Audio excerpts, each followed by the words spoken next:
6 men moved through the dark toward a warehouse near London's Heathrow airport, their faces hidden behind balaclavas, guns held low. They think they know exactly what they're about to steal. They are wrong. It's just before dawn on the 26th of November, 1983. Inside, they tie up the security guards, douse 2 of them in petrol, and threaten to set them alight unless someone opens the vault. Someone does. And what waits for them inside is not the modest payday they came for. It's the beginning of the largest robbery in British criminal history, and the start of a curse that will chase almost everyone connected to it for the next 4 decades. Men who touch this gold will be shot in their driveways, stabbed in their own gardens, gunned down outside restaurants in broad daylight. One of them will die in a killing that remains completely unsolved to this day, more than 30 years later. And the vast majority of what these 6 men are about to carry out of this building will never be found. Melted down, scattered, hidden so completely that experts believe some of it may be sitting, right now, in an ordinary piece of jewelry on someone's hand, and they would never know it. This is the story of the Brinksmat robbery. The vault the gang had been told about did hold cash, roughly £1 million in foreign currency, tipped off by someone who worked inside the building. That alone would have made this a career-defining score. But tucked beside that cash, stacked like ordinary building materials on wooden pallets, sat something else entirely. Nearly 3 tons of pure gold bullion, 6,800 bars of it, along with diamonds, platinum, and a stack of traveler's checks. It was, by weight alone, more gold than the 6 men in that warehouse had ever imagined touching in their lives, let alone stealing in a single morning. There was a problem, though, and it was immediate. Gold bars in that quantity are almost impossibly heavy, far too heavy to simply carry out the door and vanish into London's morning traffic. The gang had planned for a quick, clean cash job, in and out within minutes. Instead, they now had to load thousands of solid gold bars, worth an estimated £26 million at the time, well over £100 million today, into whatever vehicles they had, as quickly and quietly as physically possible, before the sun came up and the morning shift arrived to find them still there. Somehow they managed it. They got away clean, with almost the entire haul, in what was already being called, within hours, the robbery of the century. But gold bars, unlike cash, cannot simply be spent. Every single one of them was numbered, traceable, instantly recognizable to anyone in the trade. And that one fact would end up destroying almost everyone who touched it. The robbery had gone almost perfectly, but the plan had one serious flaw built into it from the very beginning. It depended entirely on an inside man, a warehouse security supervisor who had tipped the gang off about the vault in the first place, and who happened to be closely related to one of the robbers by marriage. It was, in hindsight, an obvious point of failure, the one thread that connected the entire operation directly back to the men who carried it out.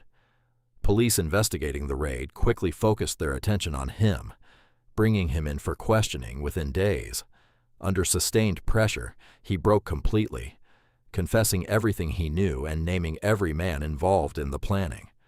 His confession led detectives directly to the robbery's ringleaders, men with long histories in London's criminal underworld, and within months, several of the original gang were arrested and eventually convicted, sentenced to lengthy prison terms for their roles in the raid. For a moment, it looked like a fast, total resolution to what had already become a national sensation, splashed across every newspaper in Britain. But catching the original robbers was never really the hard part of this case. Almost all 6,800 gold bars were still out there somewhere, scattered, hidden, waiting, and turning that much stolen, numbered gold into usable, untraceable money required a completely different kind of criminal expertise, one that the original gang simply didn't have, but that they knew exactly who to call. What followed would prove far more complicated, far more dangerous, and far more lucrative than the robbery itself had ever been. The gold needed to disappear, and to do that, it needed to be melted down, recast into ordinary-looking bars or jewelry, and fed carefully back into the legitimate gold market without raising suspicion, a process that required financial sophistication far beyond what a group of armed robbers could manage on their own. Enter Kenneth Noy, a well-connected criminal with a talent for exactly this kind of financial cleaning, and a network of contacts in the gold and property trade willing to look the other way for the right price. Working with associates in the bullion business, Noy helped orchestrate the process of melting and recasting portions of the stolen gold, laundering the proceeds through legitimate-looking companies, and funneling the resulting profits into an expanding property empire that made him, on paper, a respectable businessman. For a while, it worked disturbingly well, but Noy had also drawn the attention of investigators tracking the laundering trail, and in January of 1985, undercover surveillance was quietly placed on his large rural home in Kent. What happened next would mark the true beginning of what people would come to call the curse of Brink's Mat. In the darkness of his own garden, late at night, Noy came across a man crouched motionless in the shadows near his property. In the struggle that followed, he stabbed the man repeatedly. The man Noy killed that night in his garden was an undercover police detective. Noy was arrested and charged with murder, claiming at trial that he had acted purely in self-defense, unaware in the darkness and confusion that the man he'd stabbed was a police officer conducting surveillance rather than an intruder. Remarkably, after a lengthy trial, a jury acquitted him of the killing entirely. But the same investigation that failed to convict him for murder turned up something else, almost as an afterthought. 11 gold bars, hidden at his property, later confirmed through forensic testing to have come directly from the Brink's Mat haul. For that, Noy was convicted and sentenced to 14 years in prison for handling stolen goods, the first hard, physical proof that the laundering network was real, and that a police officer had died investigating it, without a single murder charge ever sticking. It should have been the end of Noy's story, but it wasn't. Released in 1990 after serving part of his sentence, he returned almost immediately to a life of serious crime, and a decade later found himself back behind bars for an entirely separate killing, this time stemming from a violent road rage confrontation on a motorway that left another man stabbed to death in his car. He would eventually be granted parole in 2019, nearly 35 years after that first violent night in his garden. Kenneth Noy, extraordinarily, had survived all of it. Several of his known associates from those same years were not so fortunate.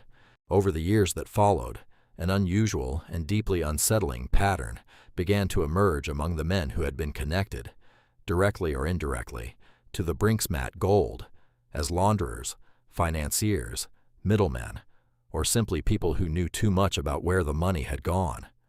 One by one, several of them met violent ends, shot in their own driveways in broad daylight, gunned down outside restaurants in front of witnesses, found dead under circumstances that police often struggled to fully explain even decades later. The London criminal underworld began referring to it, half in dark humor and half in genuine dread, as the curse of Brink's Mat, a half-serious belief that the gold itself carried a kind of inevitable, bloody reckoning to anyone who touched it, laundered it, or simply profited from its trail.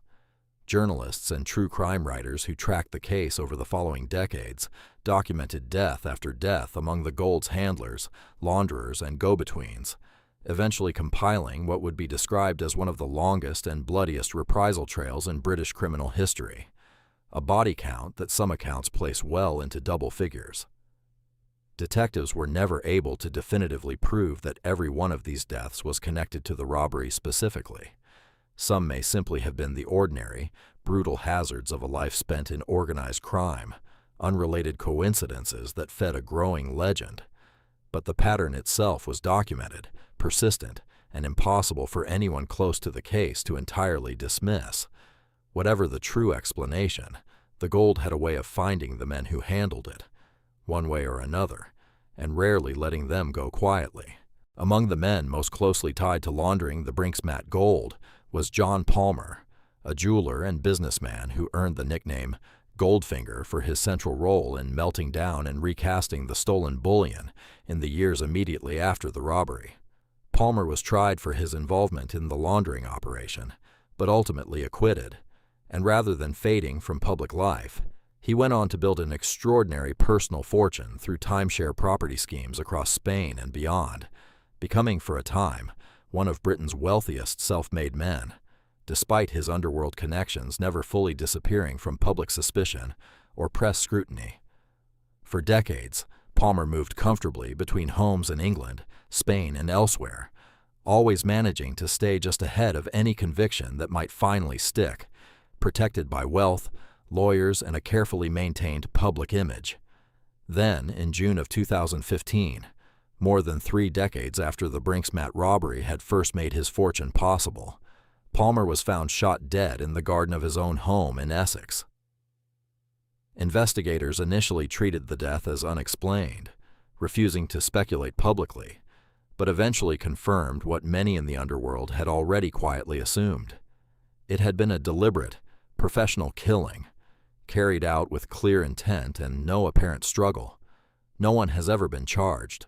To this day, the murder of the man once known as Goldfinger remains completely unsolved, one final, brutal chapter in a chain of violence that had, by then, followed the Brink's-Mat gold for over 30 years.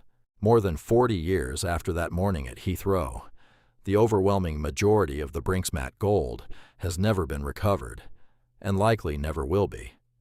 Investigators and financial journalists who have tracked the laundering networks over the decades believe that much of it was melted down, recast, and quietly sold back into the ordinary gold trade throughout the 1980s and 1990s, dissolving completely into the legitimate market long before anyone thought to look closely.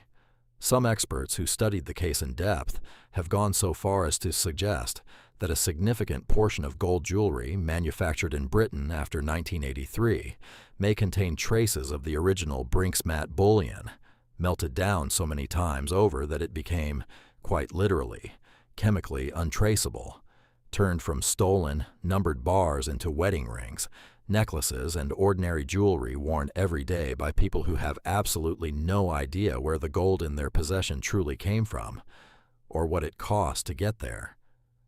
The original robbers were caught. Several of the launderers were caught too, eventually. But the gold itself, and the true final body count of everyone who died chasing it, laundering it, or simply standing too close to it, may never be fully known. Somewhere in Britain today, in a jewelry box, a wedding ring or a necklace, passed quietly down through a family for 2 generations, a piece of the Brink's-Mat gold is very likely still sitting in plain sight, indistinguishable, untraceable, and utterly silent about everything it has seen. This has been The Dark Stories. Sleep well.